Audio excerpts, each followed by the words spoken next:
sama.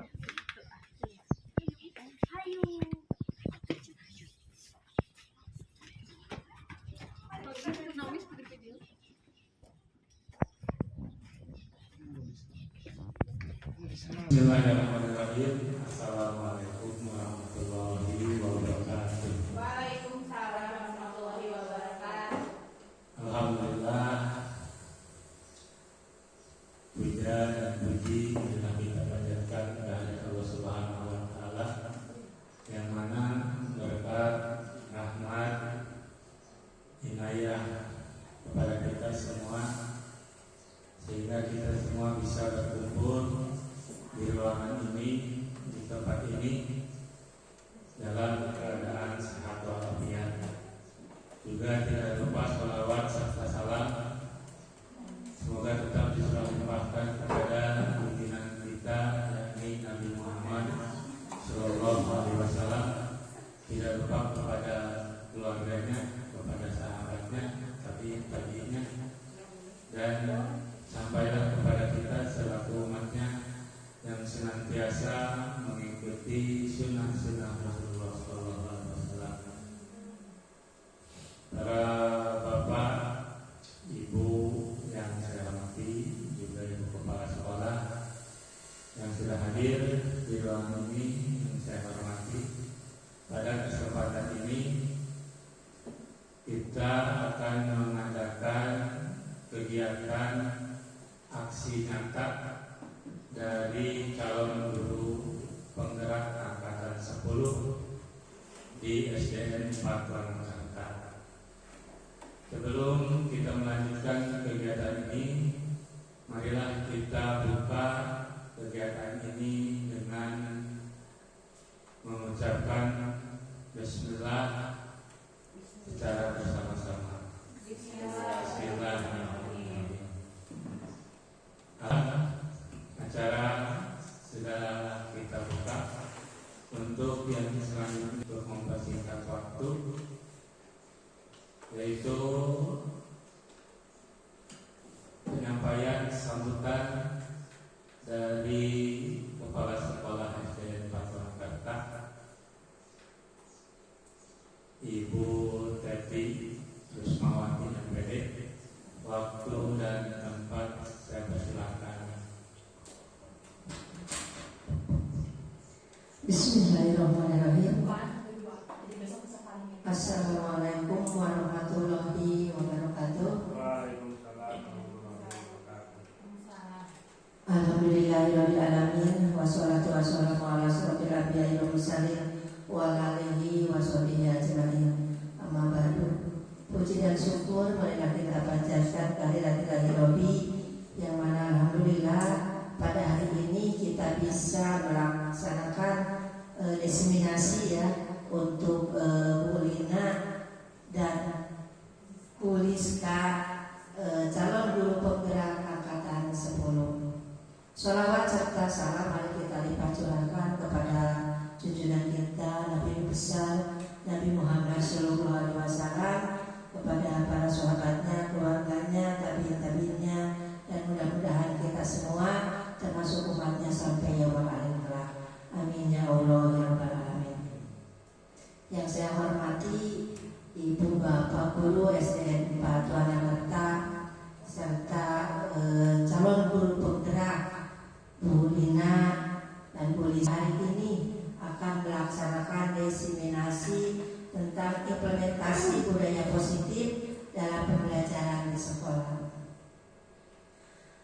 Dalam implementasi budaya positif yang akan dibawakan oleh calon guru penggerak ini akan sesuai dengan program di modul 1 yang akan dilaksanakan oleh calon guru penggerak, dan ini merupakan diseminasi aksi nyatanya gitu ya.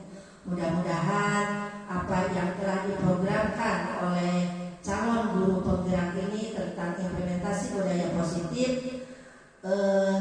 terus terlaksana ya Bu Lina, Bu Liska. Jadi terus dilaksanakan, jangan sampai setelah selesai kegiatan guru penggerak implementasi budaya positifnya juga sudah gitu ya. Jadi mudah-mudahan ini awal ya, awal untuk perubahan paradigma di sekolah SD 4 Purwakarta dengan adanya budaya positif yang telah dilakukan atau dicanangkan atau diprogramkan oleh calon guru penggerak ini. Mudah-mudahan terus berjalan sampai nanti gitu ya, dan mudah-mudahan ada perubahan yang baik untuk sekolah SD 4 Purwakarta. Ibu sebagai kepala sekolah, mudah-mudahan guru yang lain yang belum ya menjadi guru penggerak, mudah-mudahan di tahun berikutnya bisa tergerak ya, seperti Bu Lina, Bu Liska juga menjadi guru penggerak ya. Mudah-mudahan bisa mengimplementasikan apa ilmu yang didapat di guru penggerak ini, bisa mengimplementasikan di sekolah kita di SD 4 Purwakarta. Mungkin hanya itu. Selamat untuk berdiseminasi ya kepada Bu Lina, pada Bu Liska, mudah-mudahan lancar, sukses sampai selesai ya. Mudah-mudahan apa yang diharapkan oleh kita semua, sekolah kita lebih baik lagi ke depannya. Mungkin hanya itu dari Ibu. Assalamualaikum warahmatullahi wabarakatuh. Terima kasih kepada Ibu Kepala Sekolah yang sudah menyampaikan sambutannya, yang mana tadi ucapan selamat kepada calon guru penggerak SD 4 Purwakarta. Mudah-mudahan bisa mengimplementasikan di sekolah kita, khususnya juga mudah-mudahan kepada yang lainnya, Bu Ani, kepada Bu Yumi, Bu Gina, juga pada terketuk hatinya untuk mengikuti calon guru penggerak di tahun depannya. Mudah-mudahan. Untuk yang selanjutnya yaitu pemaparan materi dari calon guru penggerak angkatan 10, yaitu Ibu Lina Rosdiana SPD tentang diseminasi implementasi budaya positif dalam pembelajaran di sekolah. Waktu dan tempat kami persilahkan seluas-luasnya. Ya, terima kasih kepada ini waktunya. Bismillahirrahmanirrahim. Assalamualaikum warahmatullahi wabarakatuh. Waalaikumsalam. Rabbi shrah li sadri wa yassir li amri wahlul 'uqdatam min lisani yafqahu qawli. Marilah kita panjatkan puji dan syukur atas kehadiran Allah yang selalu memberikan kita nikmat yang besar, termasuk nikmat hari ini kita bisa berkumpul bersama di ruangan kelas 6 untuk melaksanakan diseminasi implementasi budaya positif dalam pembelajaran di sekolah. Yang terhormat Ibu Kepala Sekolah SD 4 Purwakarta, juga rekan-rekan guru yang telah meluangkan waktunya untuk mengikuti kegiatan ini. Mohon maaf ya sebelumnya, tadinya yang mau mungkin rehat, mau mungkin ada kegiatan lain, saya minta dulu waktunya untuk mengikuti diseminasi ini. Kegiatan diseminasi ini merupakan serangkaian kegiatan yang harus saya laksanakan dalam setiap tahapan kegiatan calon guru penggerak angkatan 10. Tidak lupa salawat serta salam semoga tercurah limpahkan kepada junjungan kita, yaitu Nabi besar Muhammad SAW. Juga semoga syafaatnya sampailah kepada kita selaku umatnya. Baik rekan-rekan sekalian, untuk mengefektifkan waktu, saya langsung saja dulu. Silahkan berdiri.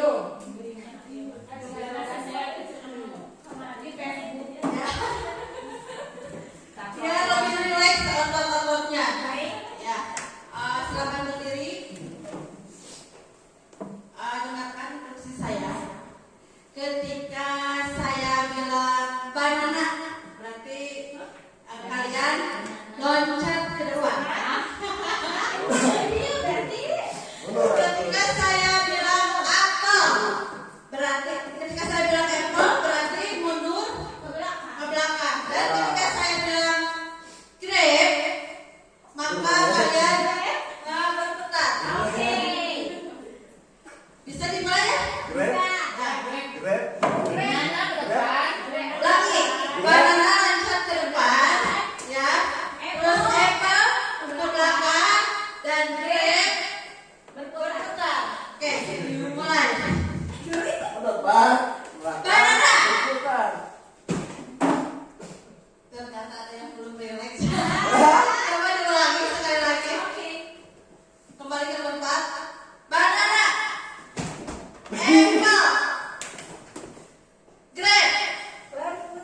tempatnya dan dilakukan secara berulang sehingga menerapkan kepada anak itu kesadaran diri sehingga menjadi budaya yang positif. Baik, jawaban yang begitu sempurna ya.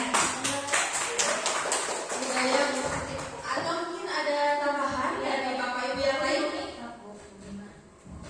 Saya sedikit menambahkan yang mungkin hampir sama dengan Bu Anggi, nilai-nilai keyakinan yang baik yang diterapkan atau yang ditanamkan sejak dini kepada murid sehingga menghasilkan murid yang sesuai yang diharapkan seperti pada profil pelajar Pancasila. Mungkin seperti itu Bu Nina. Terima kasih. Dua-duanya jawabannya begitu sempurna ya. Budaya positif itu yaitu kegiatan atau aktivitas yang berperilaku atau nilai norma dan sikap yang mendukung pertumbuhan, perkembangan dan kesejahteraan individu atau kelompok. Di mana dalam menciptakan budaya positif ini berawal dari disiplin positif. Disiplin positif ini tentunya di dalamnya ada nilai-nilai kebajikan. Ya, dan nilai kebajikan ini harus tercipta dari dalam dirinya, dalam diri siswa itu sendiri, bukan atas dasar motivasi ekstrinsik atau karena misalkan ingin mendapatkan penghargaan, ingin mendapatkan pujian, sehingga disiplin positif ini nantinya akan menemukan budaya positif.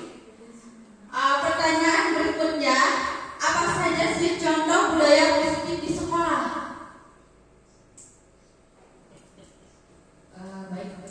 Saya mungkin menjawab. Contoh budaya positif di sekolah yang sudah kita sering lakukan yaitu sholat duha secara berjamaah, kemudian anak-anak membuang sampah pada tempatnya, kemudian mengubah penggunaan plastik menjadi wadah mangkok atau tumbler tempat minum. Mungkin tambahan. Ada tambahan? Hanya paling budaya literasi, jadi dia membiasakan anak-anak sebelum masuk kelas.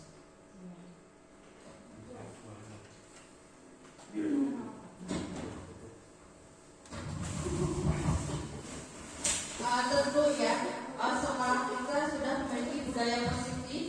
Tadi membuang sampah pada tempatnya, mengganti penggunaan plastik dengan wadah, botol minumnya dengan tumbler sehingga volume sampah di sekolah berkurang.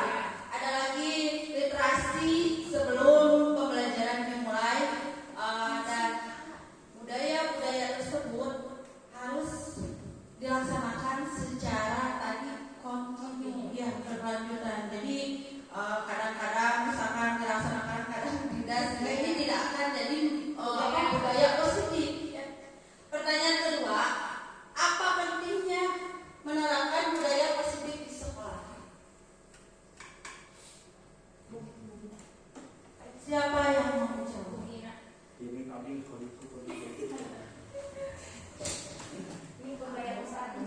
Saya mencoba menjawab ya. Dengan menerapkan budaya positif di sekolah, kita dapat mengembangkan karakter anak yang lebih baik, mengarah ke hal-hal yang positif. Seperti itu mungkin dari saya. Jawabannya bagus. Ada tambahan? Menambahkan pentingnya menerapkan budaya positif di sekolah yaitu menciptakan atau mengubah karakter anak menjadi lebih baik. Ya, terima kasih Bapak Ibu yang telah menjawab pertanyaan.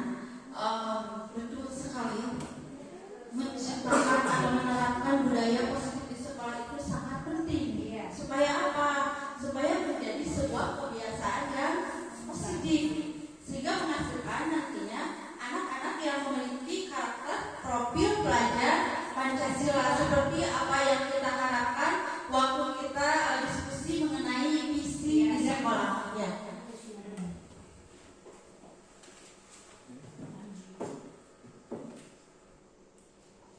Baik, lanjut.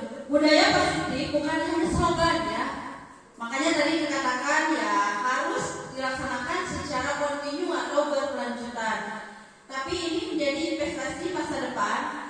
kedua, budaya positif memberikan fondasi yang kuat untuk mempromosikan perkembangan sosial, emosional, dan akademik siswa.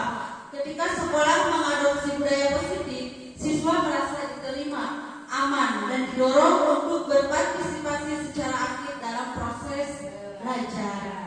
Contohnya tadi ada literasi sebelum pembelajaran dimulai. Tentunya ini akan memberikan siswa kesempatan sehingga sebelum siswa belajar itu dia sudah mendapatkan pengetahuan awal. Bahkan ketika literasi dia lebih diharuskan untuk membaca buku yang dia sukai, bukan atas dasar kita yang harus nyuruh. Ya. Yang ketiga, pentingnya budaya positif terletak pada dampaknya terhadap motivasi belajar dan prestasi akademik siswa. Ketika siswa merasa terlibat dalam lingkungan yang positif, mereka itu cenderung lebih termotivasi untuk belajar, menjalin hubungan yang sehat, dan mengatasi tantangan dengan penuh percaya diri. Ini menurut seorang tokoh, psikiater dan pendidik Dr. William Glasser dalam Control Theory yang kemudian berkembang dan dinamakan Choice Theory, meluruskan beberapa miskonsepsi tentang makna kontrol.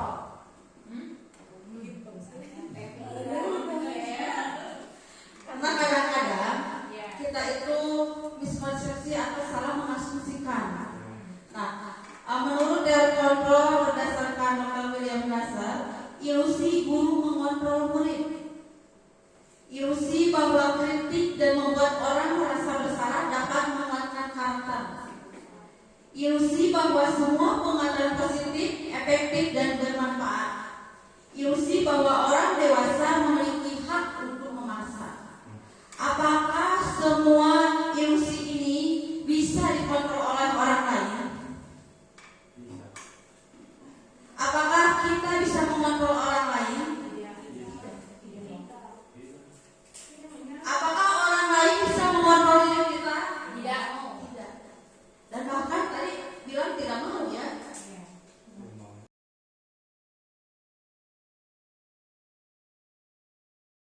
Jadi sebetulnya guru tidak bisa mengontrol murid dan murid pun tidak bisa mengontrol guru. Nah, jadi sebetulnya yang mampu mengontrol diri kita itu siapa?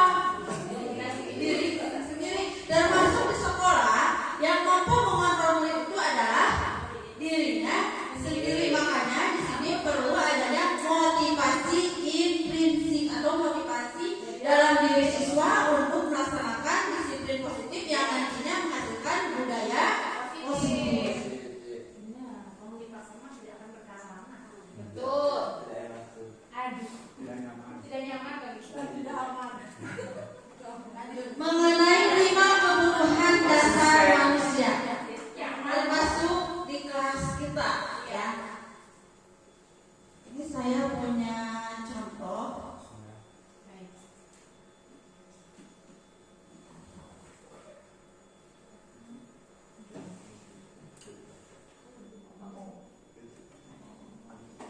Ini ada sebuah studi kasus. Ibu Dani sedang menjelaskan pelajaran bahasa Inggris di papan tulis. Namun, beliau memperhatikan bahwa Fajar malah tidur-tiduran dan tampak acuh tak acuh pada pelajarannya. Fajar, coba jawab pertanyaan nomor 3. Maju ke depan dan kerjakan di papan tulis. Fajar pun tampak bermalas-malasan maju ke depan. Dan sesampai di depan papan tulis pun, Fajar hanya diam terpaku sambil memegang buku bahasa Inggrisnya dan memainkan spidol di tangannya. Ayo Fajar, makanya jangan tidur-tiduran. Lain kali perhatikan. Sudah sana, duduk kembali. Kira-kira siapa yang bisa? Fajar pun kembali duduk di bangkunya. Hal seperti ini sudah seringkali terjadi pada Fajar. Seperti tidak memperhatikan, acuh tak acuh, dan nilai-nilai pun tidak terlalu baik untuk pelajaran bahasa Inggris. Pada saat ditegur oleh Ibu Dani, Fajar hanya menjawab, "Tidak tahu, Bu." Ibu Dani pun menjawab diri, "Gimana kamu Fajar? Kamu tidak kasihan sama ibu ya? Ibu sudah capek-capek mengajarkan kamu tidak kasihan sama ibu dan Fajar pun dia membisu. Pasti kita mengalami beberapa kasus di kelas. Apakah kita pernah bertanya mengapa anak didik kita berlaku seperti itu? Apakah ada kebutuhan yang belum dia terpenuhi? Pernah gak kita bertanya terhadap diri kita sendiri, kenapa anak tersebut melakukan hal demikian? Termasuk ini salah satu studi kasus Fajar yang nampak tidur-tiduran. Kira-kira kebutuhan dasar apa yang belum terpenuhi?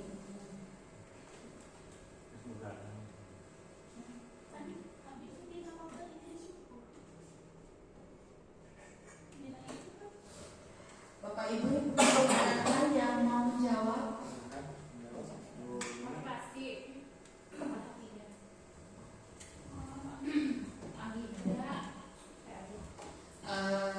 Kalau melihat di kasus ini, jadi Fajar ini sepertinya kurang mendapatkan pengakuan, kemudian perhatian serta kasih sayang, sehingga ketika ada guru, dia caranya untuk menarik perhatian itu dengan pura-pura tidak acuh istilahnya.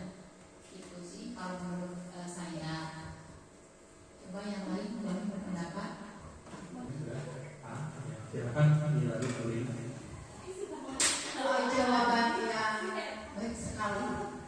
Ketika Fajar bermalas-malasan dalam mengikuti pelajaran bahasa Inggris dengan nampak acuh tak acuh, dengan tidur-tiduran, mungkin saja tadi dia itu kurang diperhatikan oleh siapa? Oleh gurunya tentunya. Kurang diperhatikan, kurang diberi kasih sayang, sehingga dia menampakkan sifat yang acuh tak acuh, atau mungkin saja dia itu juga merasa bosan, atau mungkin dia ingin kebebasan. Mungkin tidak tertarik karena cara mengajar, strategi pembelajarannya, cara mengajar terhadap siswa di dalam kelas itu membosankan. Baik, kembali ke sini Bapak Ibu. Dari studi kasus tadi, ini ada 5 kebutuhan dasar manusia dalam melakukan sesuatu. 1, kebutuhan bertahan hidup. Yang kedua, kasih sayang dan rasa diterima. Contoh tadi kasus Fajar.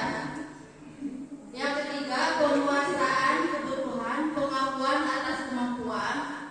Yang keempat, kebebasan, yaitu kebutuhan akan pilihan. Dan yang kelima, kesenangan, yaitu kebutuhan untuk merasa senang.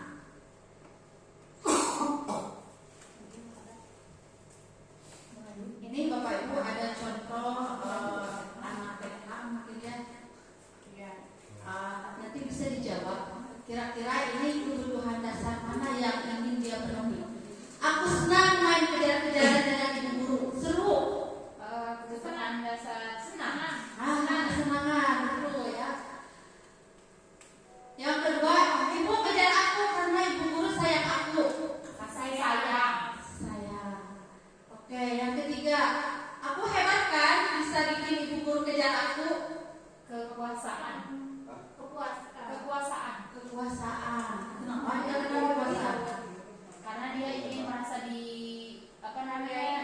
diakui kehebatannya. Itu ya. Iya. Dia sudah dengan kehebatannya dia belum mengejar dia, berarti dia sudah diakui kekuasaan kehebatannya dia. Aku bosan belajar mewarnai terus di dalam kelas. Dia ingin apa? Kebebasan. Dia ingin kebebasan.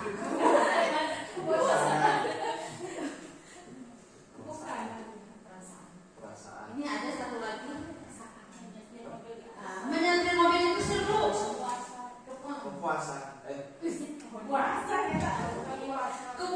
Kebutuhan dasar apa yang ingin dipenuhi atau yang sudah terpenuhi? Kesenangan. Ya, salah. Menyetir mobil itu seru. Kesenangan. Aku merasa bangga dan keren. Kekuasaan. bangga dan keren. Nah, kekuasaan karena tadi apa? Merasa dia sudah memperlihatkan kekuasaan atau kehebatannya. Aku senang bisa pergi ke tempat-tempat yang aku suka. Senang kemana? Terakhir, biar bisa jalan-jalan naik mobil sama teman-teman aku. Kasih sayang. Senang. Kasih sayang, Senang. kasih sayang ya. Biar bisa jalan-jalan naik mobil sama teman-temanku. Ya, peduli. Ada peduli. Jadi dengan saya tidak menjelaskan secara detail pun melihat kasus-kasus ini, ternyata Bapak guru itu hebat-hebat ya. Sudah paham.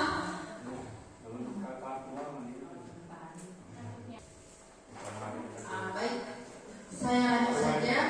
Ada 5 posisi kontrol yang harus diketahui oleh Bapak Ibu guru, dan kita sebagai guru ketika menghadapi anak yang bermasalah atau memiliki masalah, posisi kontrol yang mana yang seharusnya kita lakukan atau yang kita terapkan. Kita kenal dulu posisi kontrol. Yang pertama, penghukum. Yang kedua, pembuat merasa bersalah. Yang ketiga, teman. Yang keempat, pemantau. Dan yang terakhir, manajer. Untuk posisi kontrol penghukum seperti apa ciri-cirinya? Biasanya di sini guru itu dengan nada suara yang tinggi, matanya biasanya melotot, dan jari menunjuk seolah-olah seperti menghadik. Misalnya, awas,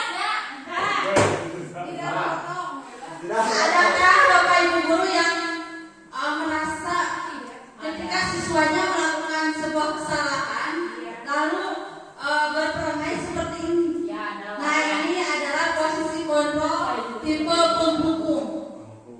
Kamu selalu saja yang salah. Ada suara tinggi. Selalu pasti selalu yang terakhir selesai. Terlambat lagi, pasti kamu yang datang pertama. Nah, itu adalah salah satu contoh kata-kata yang diutarakan oleh guru yang berposisi sebagai penghukum. Nah, sekarang yang kedua, guru yang kasih kontrolnya pembuat merasa bersalah. Biasanya ini ada ciri-cirinya, nada suaranya itu memelas, halus, sedih, bahasa tubuhnya merapat pada anak dan lesu.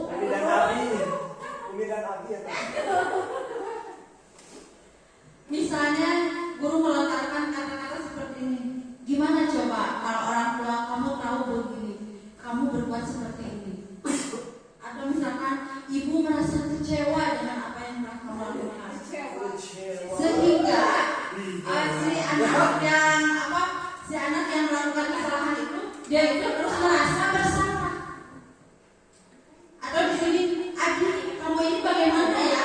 Kamu sudah berjanji dengan ibu tidak akan terlambat lagi. Kamu kenapa ya senang sekali mengecewakan ibu? Ya.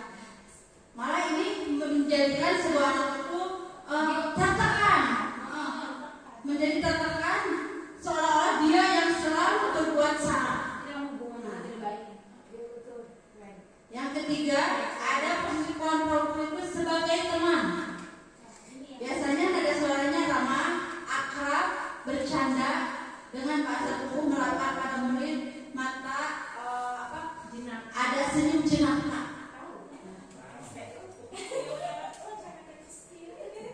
Dengan kata-kata yang dilontarkan, ayo bantulah demi Bapak ya. Ayo ingat,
seperti tadi yang ditulis ucapkannya. Kalau misalkan kamu mengerjakan nilai, ada nilai ya, kalau tidak ya tidak ada nilai.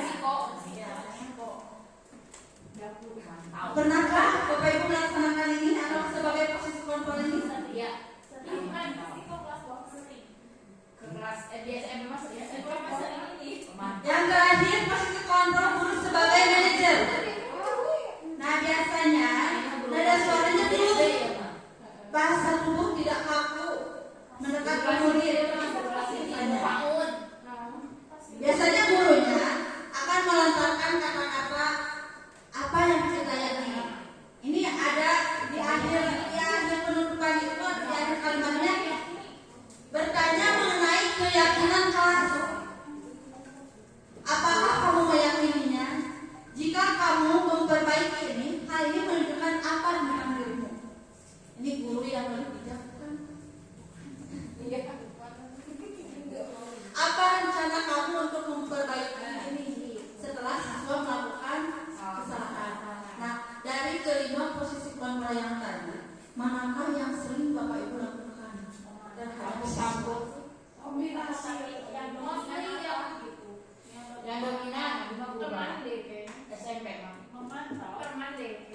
Lalu kalau begitu, nanti ada teman, ada posisi kontrol penghukum, pemantau. Kalau saya jawab sebelum kata-kata materi ini, sebetulnya semuanya juga pernah. Ya, tapi yang manajer itu tidak tuntas. Paling begini, semua orang pasti pernah berbuat kesalahan. Cuma sampai itu. Nah, lalu kalau begitu, posisi kontrol yang mana yang harus kita terapkan di sekolah atau di kelas?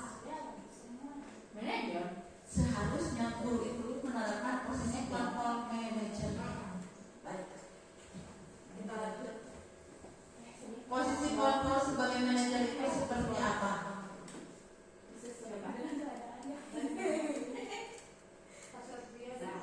Nah, ini adalah restitusi. Jadi kalau posisi guru sebagai kontrol manager, pasti dia akan melaksanakan restitusi. Bahkan ada yang dikenal dengan segitiga restitusi. Seperti apa restitusi itu?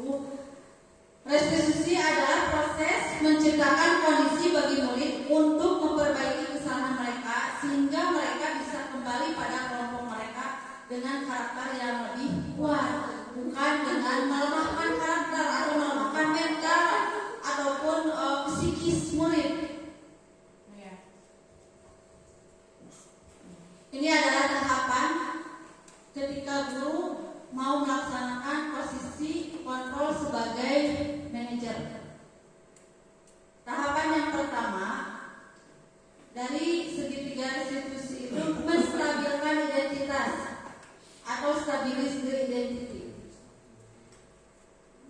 Setelah itu dilanjutkan dengan tahapan kedua, validasi tindakan yang salah, dan yang terakhir menanyakan keyakinan kelas yang telah disepakati. Langsung saja ke contoh.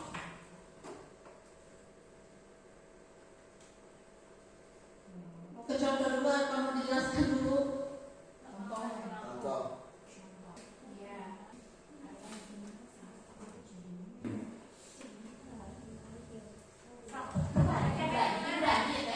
Iya, yang tadi kok. Ibu Dani sedang menjelaskan pelajaran bahasa Inggris di papan tulis. Namun beliau perhatikan saja orang tidur-tiduran dan tampak acuh tak acuh pada pembelajarannya. Fajar, coba jawab pertanyaan nomor 3. Maju ke depan dan kerjakan di papan tulis. Fajar pun tampak malas-malasan maju ke depan dan sampai di depan papan tulis pun Fajar hanya diam terpaku sambil memegang buku bahasa Inggrisnya dan memainkan spidol di tangannya. Ayo Fajar, makanya jangan tidur-tiduran, lain-kali perhatikan. Sudah sana duduk kembali. Kira-kira seperti itu. Kira-kira siapa yang bisa? Fajar pun kembali duduk di bangkunya. Hal seperti ini sudah sering kali terjadi pada Fajar. Seperti tidak memperhatikan, acuh tak acuh, dan nilai-nilainya pun tidak terlalu baik untuk pelajaran bahasa Inggris. Pada saat ditegur oleh Ibu Dani, Fajar hanya menjawab, tidak tahu Bu. Ibu Dani pun menjawab lirih, gimana kalau Fajar? kamu tidak kasihan sama ibu ya? Ibu sudah capek-capek mengajar kamu. Tidak kasihan kamu sama ibu. Dan Fajar pun hanya terdiam membisu.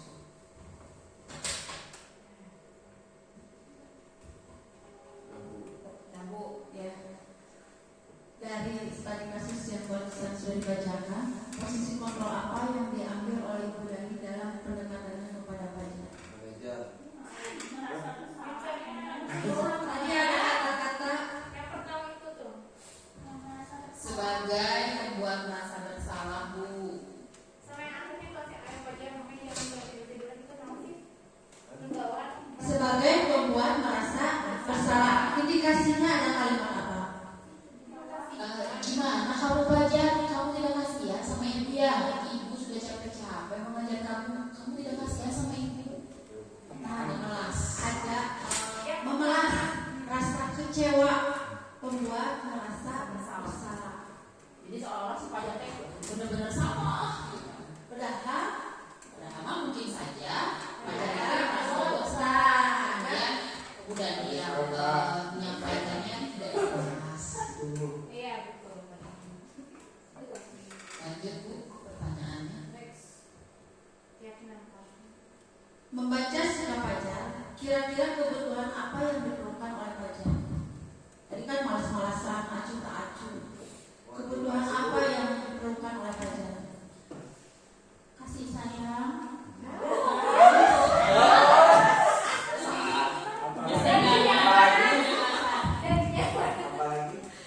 Betul sekali ya, kasih sayang, perhatian, kebebasan.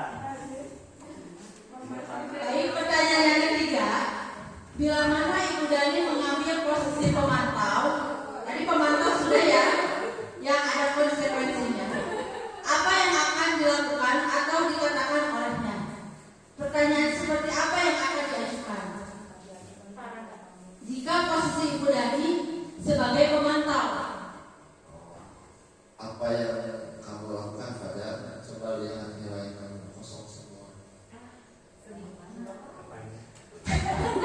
terkhusus nilainya jelek hanya dalam bahasa Inggris. Ya. Kan ini contohnya contoh pernyataan kalau Pernyataan posisi pemantau. Baik, pertanyaan yang keempat, apabila Anda adalah kepala sekolah di sekolah Fajar dan mengetahui hal ini, bagaimana tindak lanjut Anda?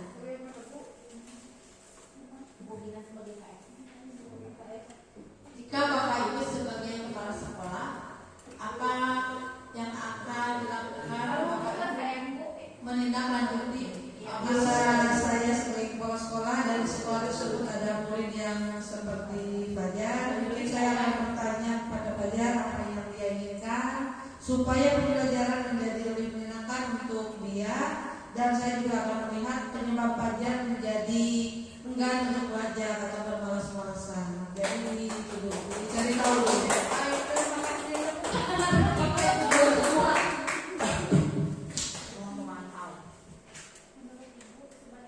Yang terakhir, nilai-nilai kebajikan apa yang ingin dituju ketika Fajar sudah dapat memperbaiki kesalahannya?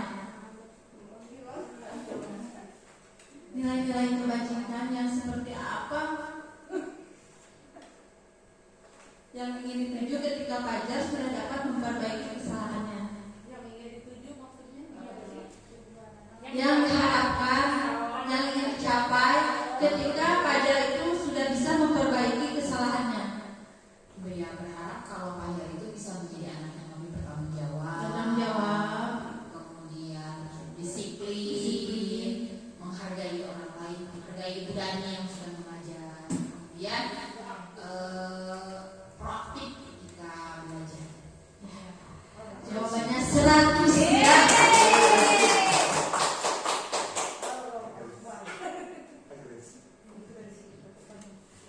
Baik Bapak Ibu, sebelum ke materi berikutnya, ini masih ada satu lagi. Kita icebreaking dulu ya. Coba ikuti instruksi saya. Satu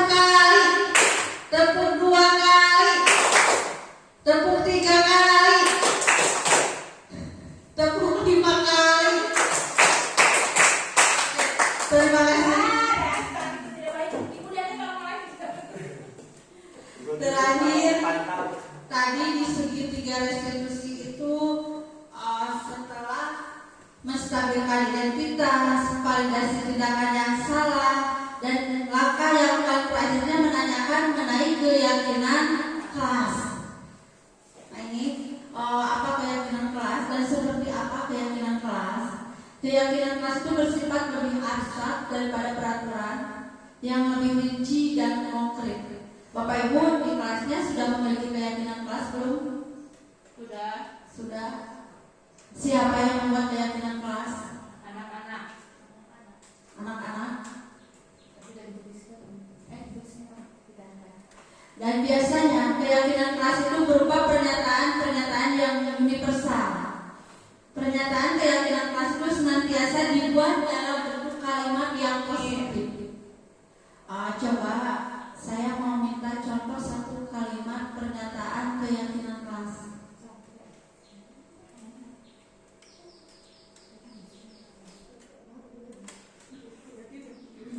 Hadir ke kelas tepat waktu.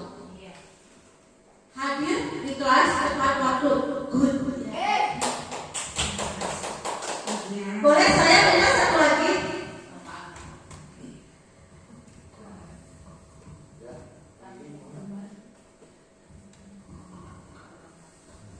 Merapikan kembali buku pada tempatnya. Merapikan buku pada tempatnya. Good job ya. Keyakinan kelas itu dibuatnya dalam kalimat yang positif, tidak negatif. Jadi ketika anak misalkan kan biasanya di kelas itu anak membuat sebuah peraturan dulu, kesepakatan berawal dari peraturan, biasanya tidak makan di kelas. Ya ada kan anak yang mengatakan begitu? Nah tidak boleh makan di kelas saat belajar. Berarti ganti dengan kalimat yang positif. Dengan apa misalnya? Makannya saat istirahat. Tidak lari-lari di kelas.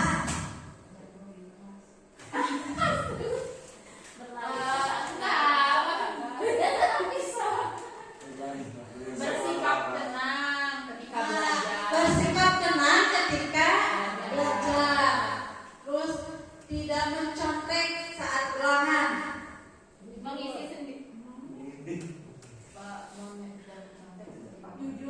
Jujur dalam mengerjakan soal. Jadi kalau misalkan nanti di kelasnya masih ada kata-kata yang negatif, ada kata tidak, jangan, itu tidak boleh ada kata tidak atau jangan, tapi diganti atau diubah dengan kalimat yang positif.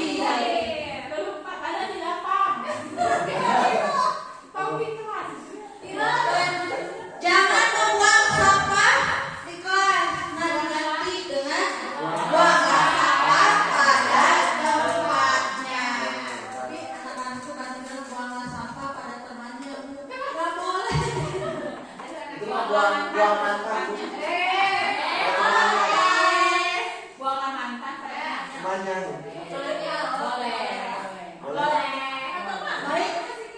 Tadi ya keyakinan kelas itu bersifat lebih abstrak, berupa pernyataan yang universal, tidak boleh menggunakan kata-kata yang negatif, tapi dibuat menjadi kalimat yang positif. Ciri yang berikutnya, keyakinan kelas itu hendaknya tidak terlalu banyak. Kenapa tidak boleh terlalu banyak? Agar mudah diingat dan dipahami oleh seluruh warga kelas. Keyakinan kelas sebaiknya sesuatu yang dapat diterapkan di lingkungan tersebut, jadi disesuaikan dengan lingkungan kelas kita. Berikutnya, semua warga kelas hendaknya ikut berkontribusi dalam pembuatan keyakinan kelas lewat kegiatan curah pendapat. Jadi sebaiknya dan memang seharusnya semua warga yang ada di kelas itu ikut memberikan kontribusi atau curah pendapat. Dan yang terakhir, bersedia meninjau kembali keyakinan kelas dari waktu ke waktu. Jadi keyakinan kelas yang telah dibuat, biasanya Bapak Ibu membuat keyakinan kelas itu kapan? Awal apa? Awal tahun, awal pembelajaran, awal semester atau pas masuk. Jadi selama 1 tahun tidak dirubah lagi keyakinan kelasnya.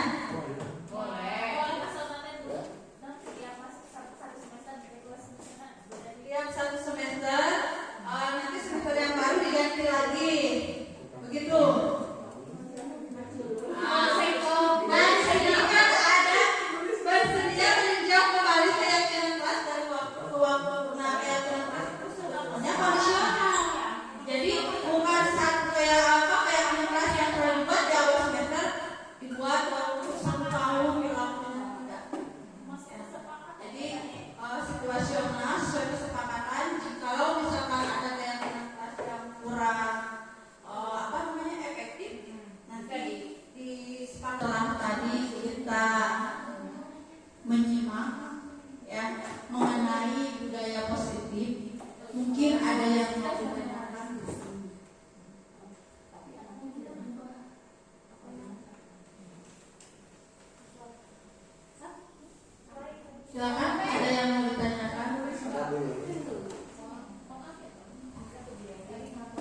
harus mampu menerapkan segitiga restitusi. Tetapi dalam kenyataannya di lapangan, setelah melaksanakan segitiga restitusi, masih ada anak yang belum menampakkan perubahan yang signifikan.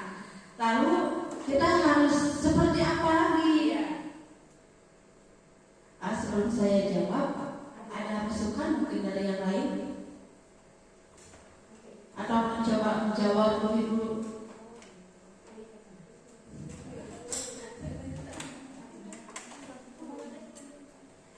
Baik, mencoba menjawab pertanyaan dari Ibu Akia tadi bahwa sudah berulang kali sudah melakukan restitusi, kemudian tidak ada perubahan yang signifikan terhadap anak tersebut.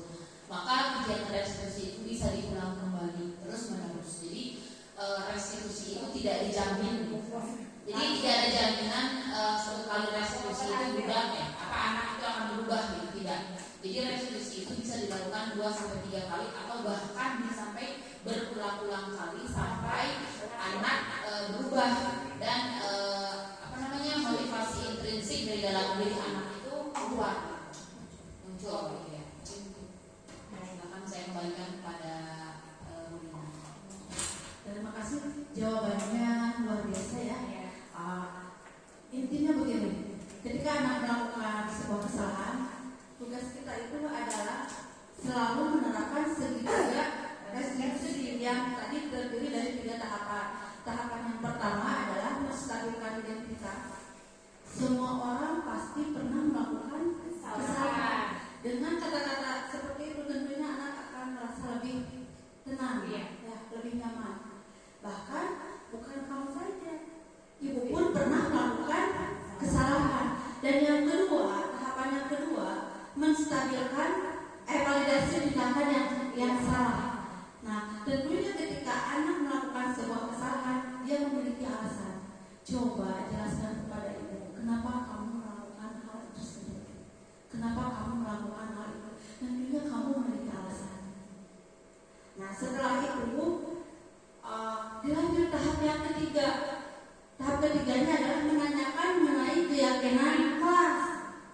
Coba masih ingat nggak keyakinan kelas yang telah kita sepakati bersama? Mungkin anak akan menjawab. Kenapa? Ya tentunya kan yang membuat keyakinan kelas itu mereka, siswa, ya pasti dia akan menjawab. Nah, setelah menanyakan tentang keyakinan kelas, coba tanyakan keyakinan kelas apa yang telah dia lakukan. Dan setelah dia menjawab, berarti sekarang dia sudah tahu. Dan kesalahannya itu dia telah melanggar keyakinan kelas yang mana. Dan kalau dia mau berubah, misalkan, ya sekarang saya mau berubah. Dari mulai kapan kamu akan melakukan hal-hal yang sudah kamu lakukan? Dan kalau misalkan belum menampakkan perubahan yang signifikan, ya terus kita ulang sampai anak tersebut memiliki kesadaran atau motivasi intrinsik, ya, atau motivasi dalam dirinya, sehingga nanti di akhirnya anak akan menunjukkan anak yang memiliki profil belajar Pancasila. Karena yang namanya sebuah proses itu butuh waktu. Jadi tidak harus sekaligus ketika anak berbuat kesalahan harus 100% anak tersebut jadi berubah baik. Seperti itu. Adakah pertanyaan yang lain?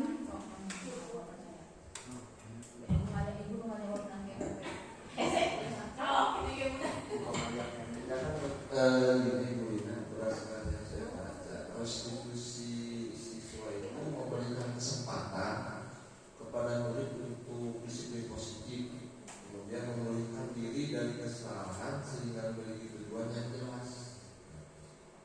Berarti kita di sini melakukan pendekatan ya, yang tadi apa namanya, yang tadi posisi kontrol.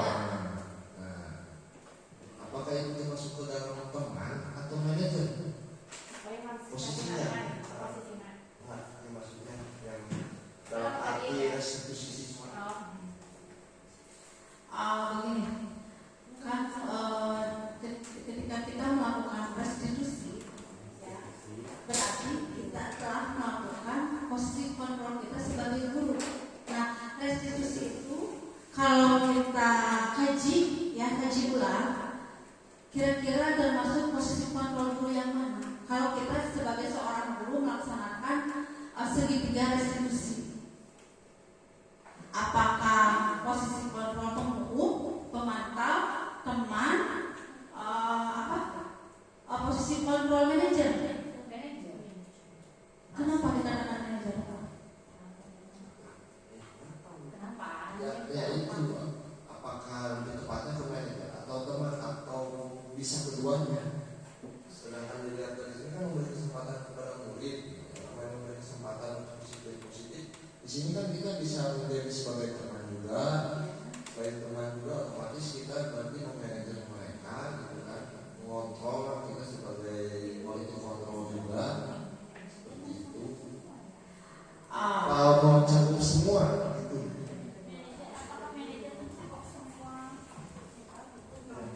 Kalau kita lihat dari tahapan-tahapannya, segitiga restitusi itu adalah pelaksanaan dari posisi kontrol kita sebagai manajer.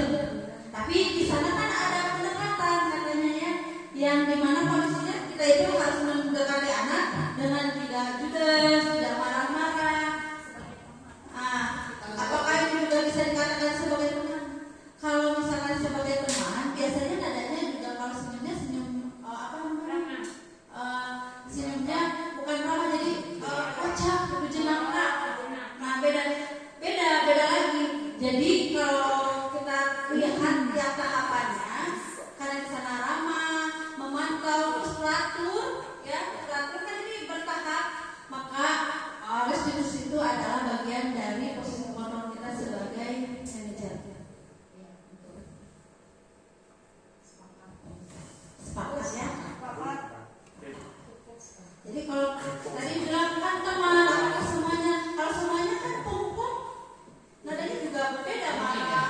Kalau misalkan pemantau, kalau pemantau itu ada konsekuensi, pasti dia selalu tahu konsekuensinya apa. Kalau pembuat merasa bersalah, pasti ada kata-kata, ibu merasa kecewa dengan apa yang telah kamu lakukan. Kalau di restitusi itu nggak ada kata-kata yang seperti itu. Malah di sini si anak atau siswa dibuat menjadi merasa lebih nyaman. Cukup? Atau mau ditambahkan lagi? Saya kira ya. Puas. Jangan merasa puas ya, karena saya bukan ahli. Bapak Ibu sudah dirasa cukup? Apa yang telah saya terima dari CBP, dari kegiatan CBP telah saya sampaikan juga kepada Bapak Ibu. Semoga apa yang saya sampaikan ini bisa memberikan manfaat yang lebih besar. Juga semoga Bapak Ibu bisa menerapkan di kelasnya masing-masing. Amin ya Allah. Mungkin dicukupkan sekian ya dari saya. Wassalamualaikum warahmatullahi wabarakatuh. Mohon maaf dengan segala kekurangan.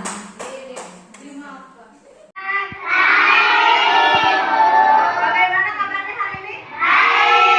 Baik ya. Sehat semua? Sehat. Alhamdulillah. Hari ini kita akan melakukan ya, membuat keyakinan kelas 3. Sebelum membuat keyakinan kelas, Ibu ingin mereview dulu mengenai peraturan sekolah atau peraturan kelas.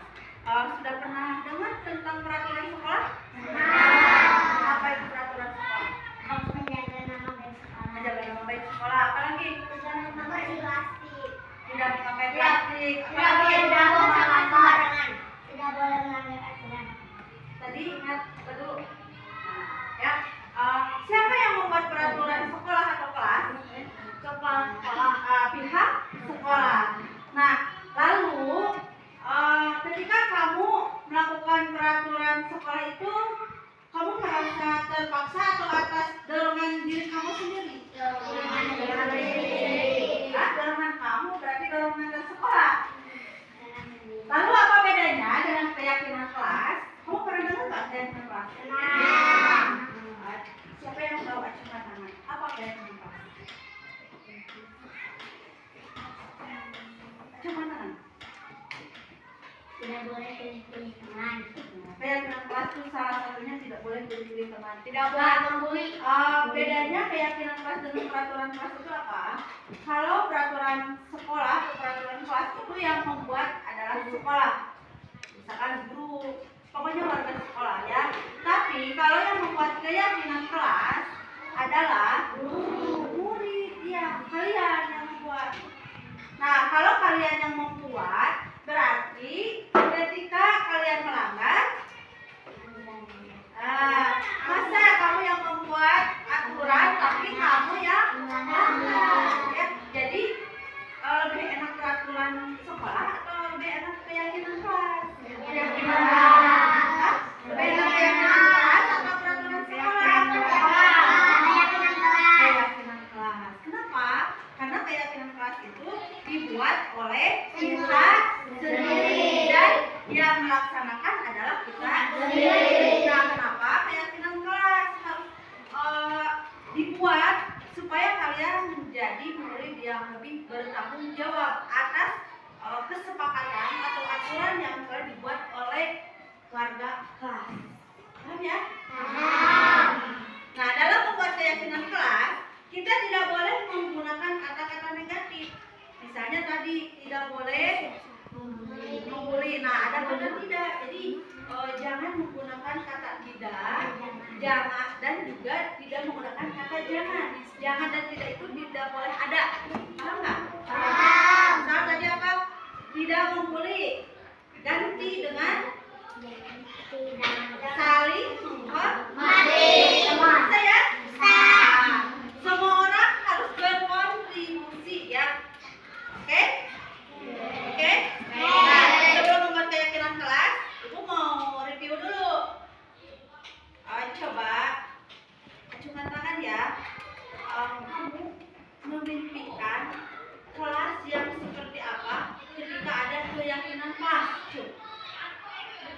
Kelas yang bersih ya. Tidak saat mengerjakan tugas. Nah, tidak ribut saat mengerjakan tugas. Nyaman. Apa lagi? Menjaga kebersihan. Menjaga kebersihan berarti tadi ya, sama kebersihan. Oke, kita langsung saja. Ibu punya ini kertas. Nanti setiap orang Ibu kasih kertas sticky note ini.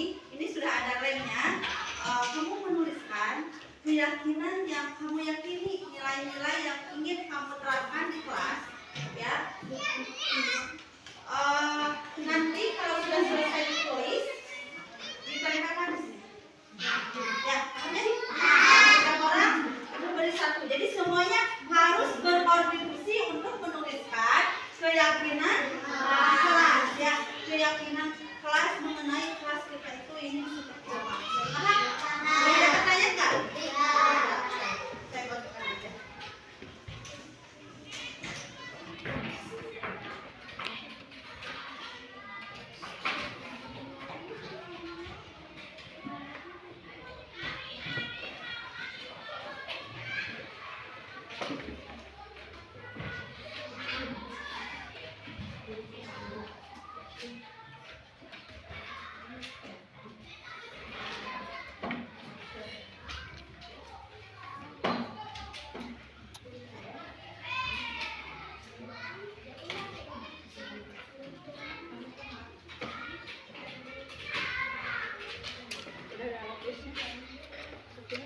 Sakit?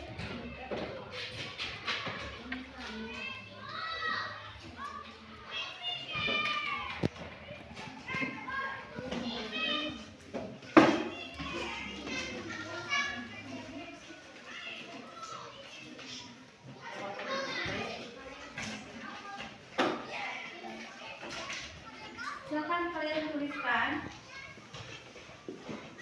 keyakinan yang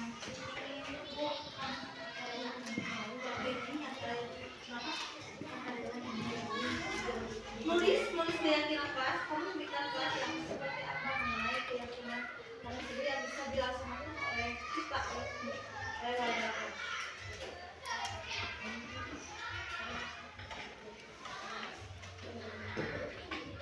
Tadi jangan menggunakan kata-kata negatif ya. Silakan kata tidak dan jangan.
bersama teman. Ini masih menggunakan kata tidak.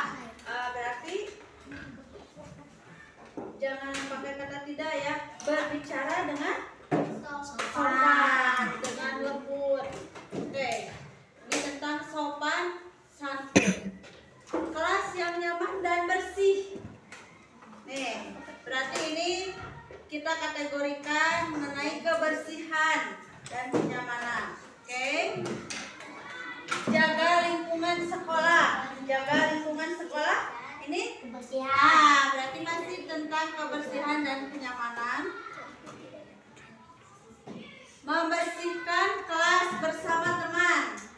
Ini juga tentang kebersihan dan kenyamanan. Tidak membuli. Sama ya dengan yang tadi, ini tentang sopan santun. Berbicaranya lemah lembut. Artinya harus saling menghormati dan saling menghargai. Jadi saling menghormati dan saling menghargai. Adil pada teman. Ya, tidak adil pada teman ini juga kategorinya sopan santun atau saling menghargai. Jagalah kebersihan sekolah. Ini masih tentang kebersihan dan kenyamanan. Oke. Menjaga nama baik kelas 3. Ini mengenai apa? Sopan santun, saling menghargai dan menghormati ya. Kelas kita ingin bersih. Nah, ini masih mengenai kebersihan dan kenyamanan. Nah, ini nyaman. Ini simpel sekali, nyaman. Apa ya? Kelas 3 itu nyaman dan bersih. Nah, masih tentang kebersihan dan kenyamanan. Menjaga kebersihan kelas. Wah, banyak ya ini mengenai kebersihan. Tidak berbicara kasar. Ini juga saling menghormati ya. Jadi bukan tidak ya, tapi berbicara dengan sopan dan lemah lembut. Oke. Jaga lingkungan sekolah, masih mengenai kebersihan dan kenyamanan. Saya ingin kelasnya bersih dan nyaman dan kelihatannya indah. Masih mengenai kebersihan. Tidak boleh mengejek teman. Sopan santun. Oh, ini ada 2 ya, mengejek teman, bersihkan lingkungan. Berarti kalau mengejek ini berkaitan dengan saling menghormati dan menghargai. Dan kebersihan lingkungannya mengenai kenyamanan dan kebersihan. Terbagi 2 ya, ini bisa dibagi 2. Ya, di tengah-tengah. Saya ingin kelasku menjadi nyaman, bersih, sopan santun, harus saling hormat, sopan kepada gurumu. Nah, berarti ini juga sama, saling menghormati, saling menghargai, juga menjaga kebersihan dan kenyamanan. Ini di tengah-tengah 2 ya. Artinya kelas kita harus bersih dan kita harus bertanggung jawab kepada kita sendiri. Ini berkaitan dengan kebersihan juga kenyamanan. Kelas bersih.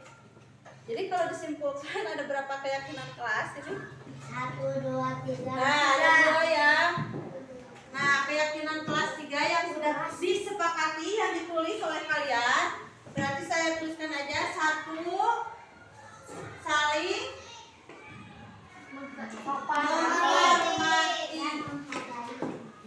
menghormati dan menghargai.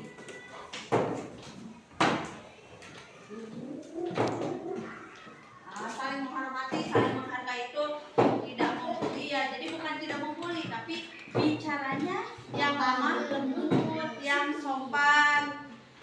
Yang kedua, Kebersihan. menjaga Kebersihan. lingkungan.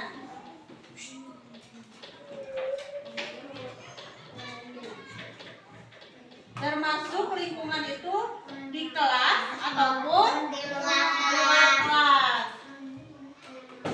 Lingkungan sekolah. Cuma 2.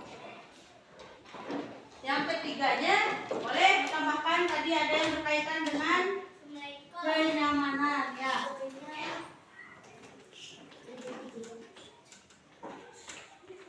Menjaga kenyamanan. Kenyamanan.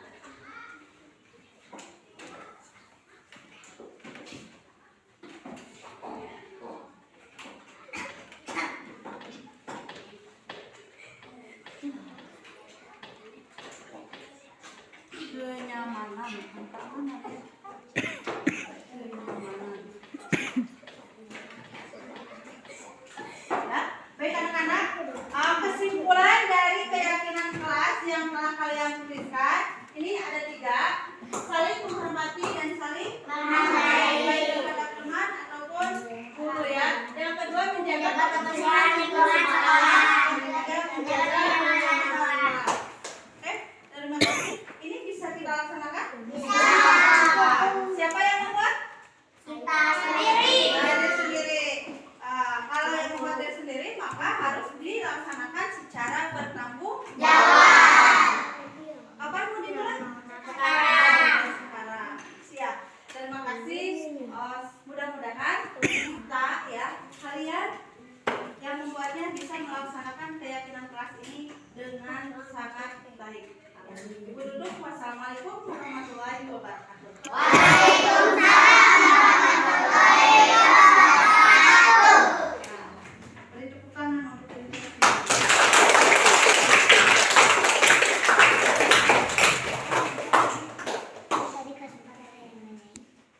Sudah, Mbak.